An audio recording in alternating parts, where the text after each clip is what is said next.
Hey, startup founders. Raising capital is hard, really hard. The odds are stacked against you, and I know because I'm a four-time exited founder myself, and I've made over 150 investments in startups like yours. But what if I told you that there were certain questions you could ask an investor in your very first pitch meeting that would dramatically increase the chances of getting a second meeting and of maybe even getting that investment? Well, there are, and I'm excited to share them with you, tell you how to use them. So let's go. So first, let's talk about the idea about actually you asking questions during the pitch meeting. Well, a lot of people think that a pitch is like a monologue and then you get grilled like a witness on the legal lawyer stand, but it doesn't have to be like that.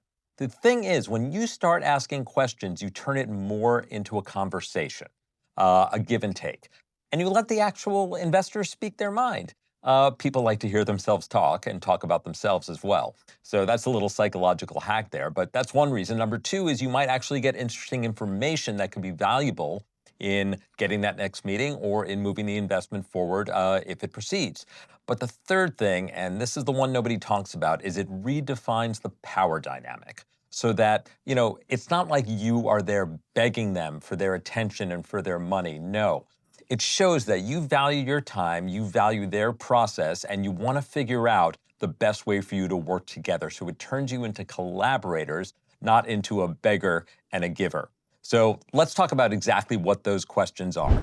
So the first question you can ask is, what's exciting to you about this space today, the space your company is operating in? And another way to ask that is, what's your thesis, or do you have a thesis about this space? Now, what are you really asking there? So investors, if they are active in a specific space, often have a point of view and they like to invest in a certain kind of company. So they might say something like, oh, we like old school, unsexy businesses. We like software that can enable them with AI. That's our thing. Now, whether that's your thing or not, you may have nothing to do with that. You're getting an insight into the way they think, and you can use that and apply it to whatever your pitch is, right? Some funds don't have theses. Some do, and they stick very closely to it. And honestly, if you're not part of their thesis, then you'll know that it's probably not a fit at the very beginning. You should still do the pitch, but wouldn't have such high expectations. But once they tell you something, you can repeat that back to them or maybe refer to it, or even if you refer to it in the negative, like, now we're not actually doing that, but we are doing something very similar in a different way. It really helps, and it shows an interest, and it respects the fact that they have a point of view coming in.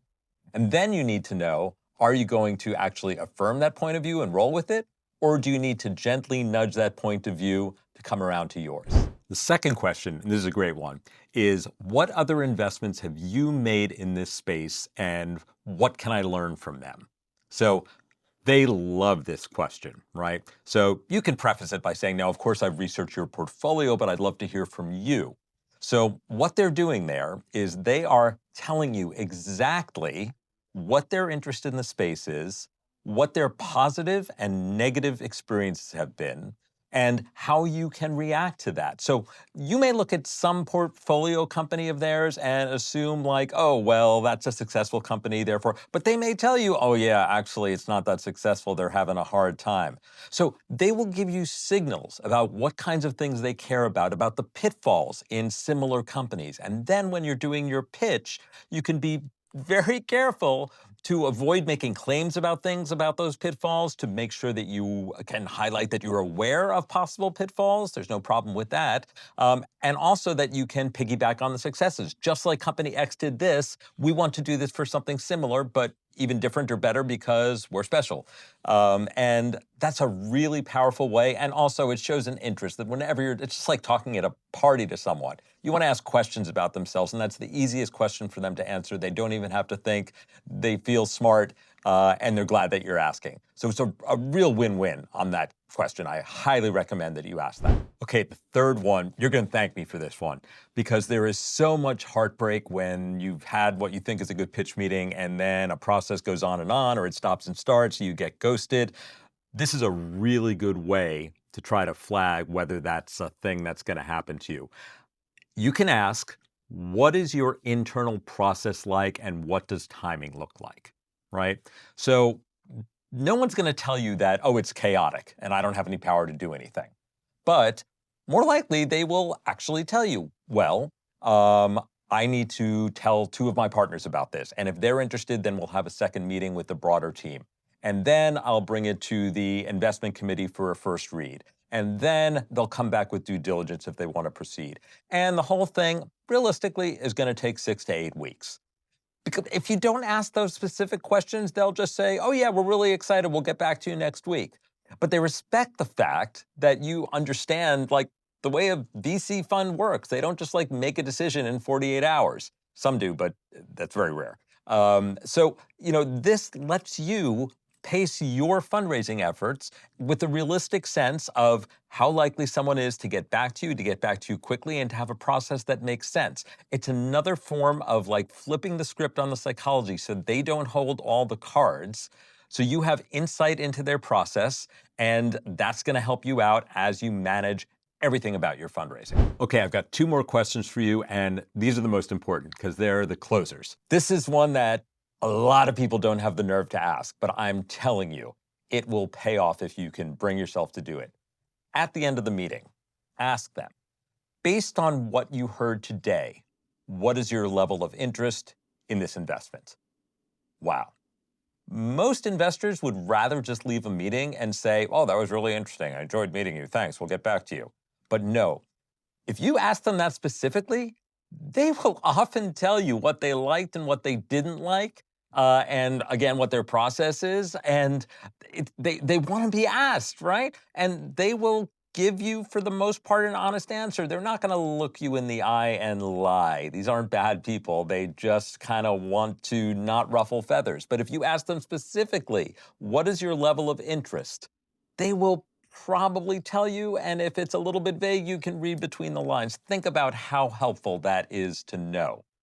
And then the follow-up question to that is, what additional information I can get you to help you evaluate our company, right? So this sends signals at multiple levels. Number one, it shows that you're helpful, that you're not hiding anything, that they're not going to have to beg for information from you. You are volunteering it, and you're therefore proud of what the information contains.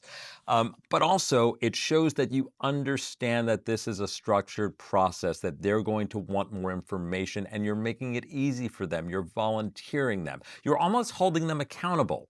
Because if they say we didn't have enough information, or we're not sure, whatever it is, you offered information. And if they're not interested in information, then they're not interested in the investment. So it's such an important thing. People think, oh, I'm so lucky just to have the meeting. I shouldn't bother them and ask them how interested they are. No, ask them. They'll probably tell you, and then you know where you stand. And even if they're on the fence, you'll get a sense of how to play it going forward. So there you have it, some very specific, very actionable questions that you can really ask right there in your first pitch meeting that's going to transform it from a monologue and a grilling into a conversation, and a conversation between equals, mutual respect, where you assert the fact that you are a partner in this process as well. You need information, not just for your own benefit, but to help the process move more smoothly, where everybody wins. So remember, you are a founder. You have power in this situation. Investors need founders the same way that founders need investors. So you deserve a two-way conversation, and you can make it happen.